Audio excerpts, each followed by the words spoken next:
deuxième jour où on est ici. Il fait très froid aujourd'hui, il a fait -6 cette nuit. Ce matin tout était gelé, même la porte on ne pouvait pas sortir, on a été obligé d'attendre et de mettre le chauffage à fond, les fenêtres c'est pareil, givré. Mais ce qui est bien, c'est qu'hier il a neigé, donc ça promet d'être sympa.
Après plusieurs jours à explorer ce parc naturel, il est temps pour nous d'avancer vers les Highlands, ces hautes terres d'Écosse qu'on a tellement hâte de découvrir.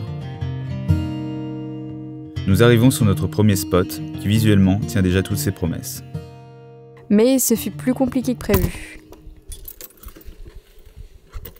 Je vais vous expliquer ce qui nous est arrivé la veille du jour de l'an. On se retrouve en rade de gaz. Au début, on n'est pas du tout stressé par la situation. Donc on rejoint tranquillement la première station-service du coin. Mais au final, on apprend qu'il faut une autre bouteille de gaz écossaise pour faire l'échange. Donc on explique à la dame que malheureusement, vu qu'on vient de France, on a une bouteille française, donc on va pas pouvoir lui fournir une bouteille écossaise. Et elle nous dit qu'elle peut rien faire, qu'il faudrait qu'on rejoigne la grande ville la plus proche. On se dirige alors vers la grande ville.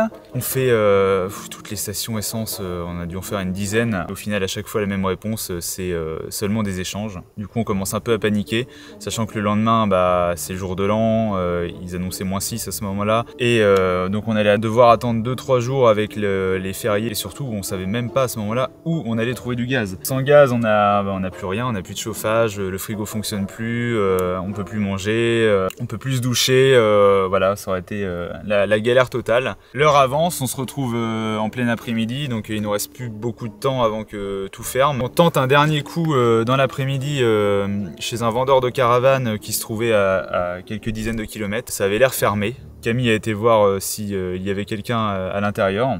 Par chance, ce monsieur était là. Rapidement, il nous rassure et il nous dit qu'il va avoir une bouteille écossaise. Donc là, on est super content, c'est la délivrance. On a beaucoup de chance parce qu'à la base, il devait même pas travailler ce jour-là. Morale de l'histoire, changez votre bouteille dès que vous arrivez en Angleterre. Je pense qu'il est plus facile de pouvoir échanger peut-être une bouteille française ou juste acheter une simple consigne de bouteille britannique. Senja va vous montrer qu'il y a une petite subtilité, c'est que les bouteilles écossaises, les bouteilles britanniques, sont plus grosses que les bouteilles françaises. Du coup, dans notre compartiment, nous, on peut plus en mettre deux comme on mettait deux bouteilles françaises avant. Donc j'ai réussi quand même à caler ma bouteille française vide à côté, ce qui va permettre de conserver la consigne et de la ramener en France. Bon, maintenant il est temps de profiter. Et si on allait découvrir les alentours?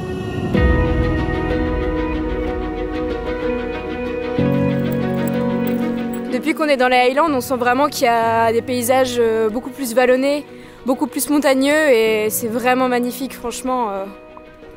C'est tout ce qu'on adore.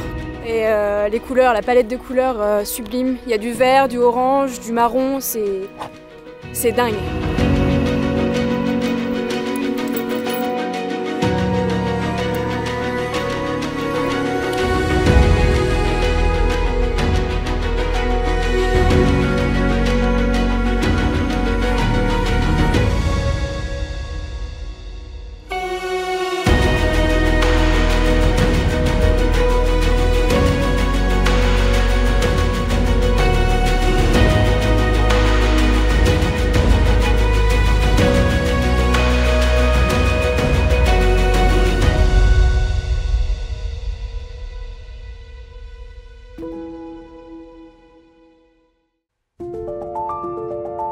Après quelques jours reposant ici, le besoin d'aventure repointe le bout de son nez.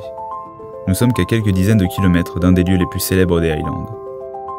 On reprend alors la route, sans oublier de s'arrêter au très écossais château de Kilchurn qui règne au milieu de son loch.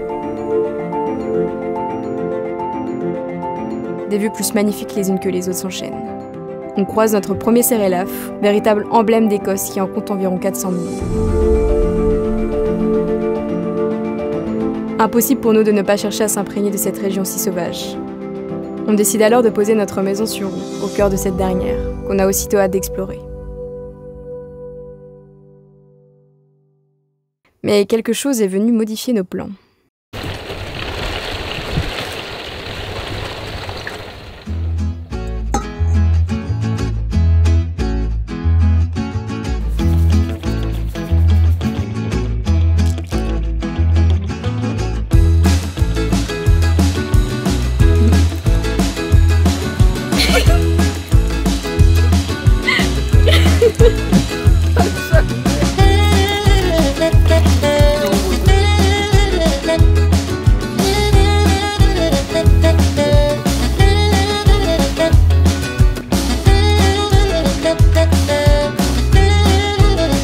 Pluie dit crêpes. Bon, on va pas faire non plus des crêpes tous les jours parce que sinon on en aura déjà fait 4 cette semaine parce que ça fait depuis lundi qu'on a un temps pourri.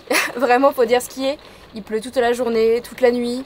Il y a des rafales de vent, donc bon, on s'occupe comme on peut. En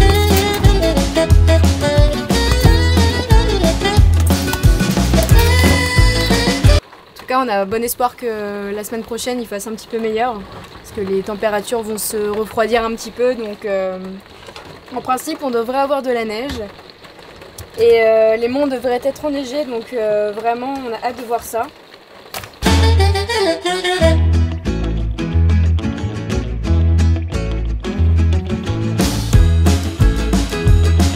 Et surtout, on espère que la météo ne nous fasse pas faux bon parce que souvent, c'est la spécialité d'Écosse, en tout cas, on a l'impression.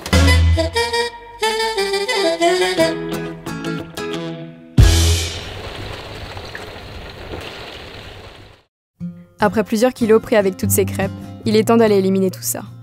La météo nous a enfin offert une opportunité, après 4 jours de pluie incessante. On a à peine commencé la route que c'est déjà trop beau.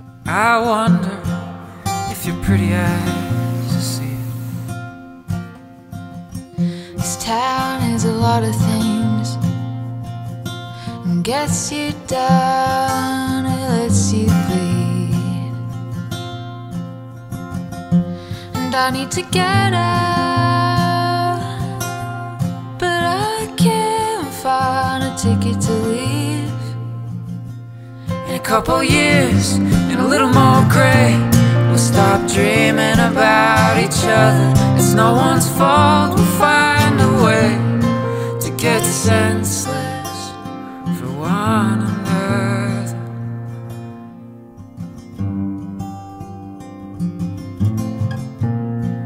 Bon bah ça aura tenu 1h30. 1h30. On est quand même content, on a réussi à faire 2-3 plans donc Ouais, les plans sont vraiment... Oh là là. Les plans sont vraiment sympas, donc c'est cool, mais là on voulait aller sur la Skyfall Road, donc c'est la route où a eu le lieu de tournage James Bond. C'est une très belle route, mais là il y a eu de la brume qui s'est installée vraiment au dernier moment, donc là on s'est mis sur le bas-côté juste avant et on attend. On attend que ça se lève. Moi j'ai bon espoir. On espère avoir quelques créneaux aujourd'hui pour oublier les 4 derniers jours de pluie. Quelques heures de praticable suffisent à redonner le moral, donc c'est ça qui est cool. Ouais, vraiment c'est magnifique et on regrette pas d'avoir attendu pour voir ça. Après, si à chaque fois il faut attendre presque une semaine, on va rester longtemps en Écosse, mais tant pis. C'est un petit pays, donc on va essayer de prendre le temps et vraiment de faire dans de bonnes conditions les lieux les plus sympas. Il faut juste que le moral tienne, quoi, c'est ça. C'est vrai que là, pendant les 4 jours, je cache pas que c'était long. Le bruit constant de la pluie sur le camping-car, ça fait un boucan pas possible. Oui, Senja, qu'est-ce qu'il y a? Ah, il est en train de nous dire que le soleil est en train de revenir, donc on va être attentif. Évidemment, ce qui devait arriver arriva. La pluie et la brume sont de retour. Donc la Skyfall Road, ce sera pas pour tout de suite. De toute façon, on compte rester dans la zone un petit moment, donc on fera ça une autre fois, tant pis.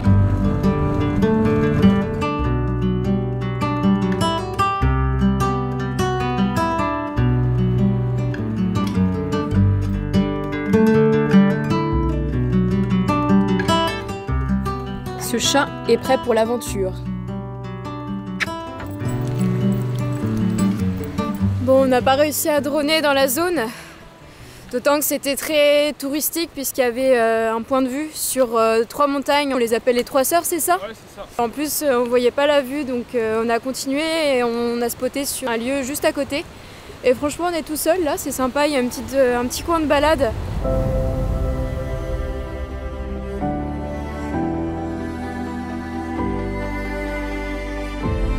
On ne vous cache pas notre frustration de ne pas avoir pu admirer ce qu'il se cache dans cette route qui nous attire tant.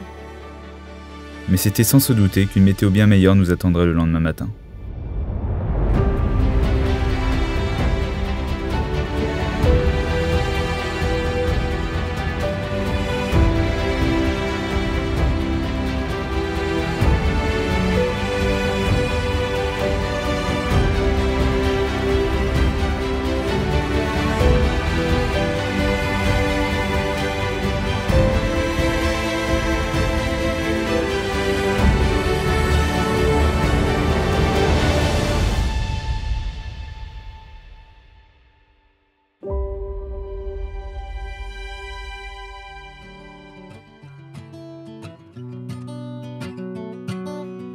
On a enfin une journée de beau temps.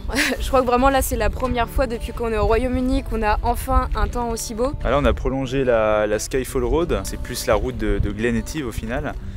Mais c'est la route qui prolonge le point de vue célèbre où Daniel Craig s'arrête au bord de la route et admire les montagnes. Donc là évidemment, bon, il fait beau mais ça tombe un dimanche. Évidemment, il y a beaucoup de monde, donc c'est bien de s'excentrer un petit peu de la A82 parce qu'il y avait vraiment quand même pas mal de monde sur les belvédères, tout ça. Que ici, là déjà, il y a beaucoup moins de monde, donc on en a profité pour faire pas mal de plans et partir faire une petite randonnée. Là, on va descendre sur un petit loch juste à côté de la forêt de Glen Etive avec une vue magnifique juste derrière, donc on vous emmène voir tout ça.